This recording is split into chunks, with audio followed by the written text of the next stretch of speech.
Salve, salve, craque Dásculos! E aí, galera, beleza? 2022, ano do bicentenário da nossa independência. E aí, Pedro, será que esse tema vai ser recorrente no Enem? Será que ele vem para o Enem 2022? Se sim, como que anos anteriores mencionou a independência do Brasil? Vamos fazer o seguinte, fica comigo até o final desse vídeo, porque eu quero trazer essas e outras respostas trabalhando em cima de uma questão importante do Enem para vocês. Já vou convidar vocês para se inscrever no nosso canal, ativar o sininho das notificações e, claro, deixar o like para fortalecer a galera Dásculos, porque vocês sabem, né, pessoal? Com a gente é conteúdo gratuito e de qualidade. Galera, nós estamos vivendo uma famosa efeméride, né? Essa palavra bonita, pomposa, para indicar uma data marcante de um fato histórico, geralmente em certos números mais arredondados, 100 anos, 150 anos, 200 anos e assim por diante. Pois bem, o Brasil, agora em 2022, no 7 de setembro, ele vai, então, comemorar o seu processo de independência. Relembrar o seu processo, comemorar, festejar. Quer dizer, tem vários elementos a se tratar, até porque essa data, ela envolve vários processos históricos, vamos pensar assim, se olharmos para 200 anos, e a gente também não pode perder de vista que quando eu falo de independência do Brasil, essa independência também veio em cima de um processo. Ou seja, o 7 de setembro é um componente, é muito importante ficar claro, é um componente de um processo histórico que se arrastou por cerca de 2 décadas até 1822 e, posteriormente, 2 séculos a chegarmos em 2022. E se pegarmos do Enem de 2010 para cá, nós vamos ver que em alguns momentos esse processo de independência, então já fique claro para vocês, esse processo de independência, ele foi lembrado sim no Enem. Quer ver? Acompanhe comigo essa questão do Enem de 2020, muito recente, galera. Muito recente. Deixa eu pegar a minha canetinha aqui para a gente fazer algumas anotações, mas observa uma coisa. Nós vamos, de certa forma, para o terceiro ano de um Enem um pouco diferente, e nesse Enem um pouco diferente, apareceu aí, como vocês podem ver o ano de 2020, ó, apareceu a independência do Brasil.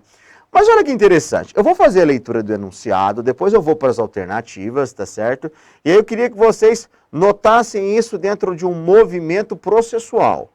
Porque foi perguntado assim, o movimento sedicioso ocorrido na capitania de Pernambuco no ano de 1817 foi analisado de formas diferentes por 2 meios de comunicação daquela época. Reflita, o movimento sedicioso de 1817, Pedro, mas você não está falando da independência brasileira de 1822? Sim. Mas vamos.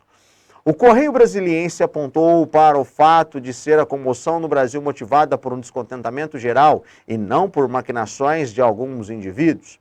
Já a Gazeta do Rio de Janeiro considerou o movimento como um pontual desvio de norma, apenas uma mancha nas páginas da história portuguesa, tão distinta pelos testemunhos de amor e respeito que os vassalos dessa nação consagram ao seu soberano. Galera, é o seguinte, esse movimento sedicioso é a famosa Revolução Pernambucana, tá certo, de 1817.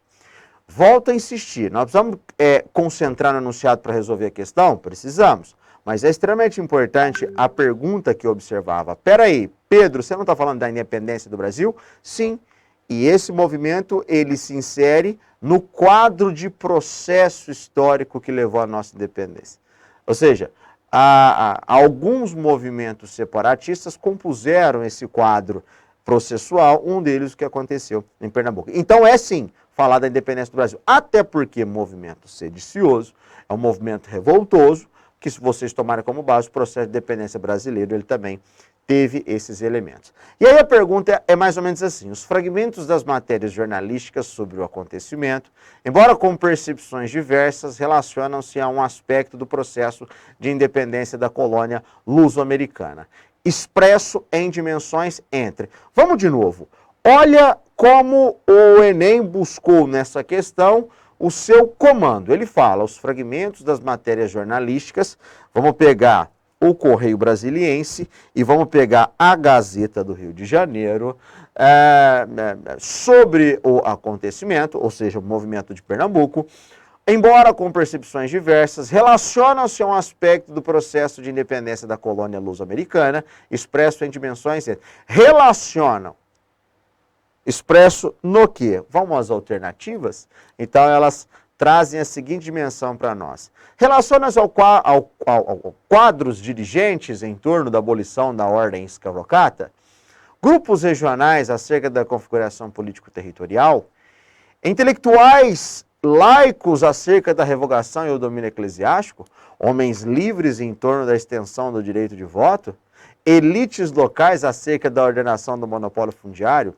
Meus caros, a independência do Brasil, ela dialoga com o movimento em Pernambuco, muito em virtude de Pernambuco ter tido um movimento sedicioso, ou seja, que objetivava a separação. Se objetiva a separação, está relacionado sim a elementos políticos, evidentemente, mas também a elementos regionais. Nesse caso aqui, a gente vai olhar para a B como a correta, levando em conta que grupos regionais, configuração político-territorial, sim, fez parte tanto do quadro pernambucano quanto da independência brasileira.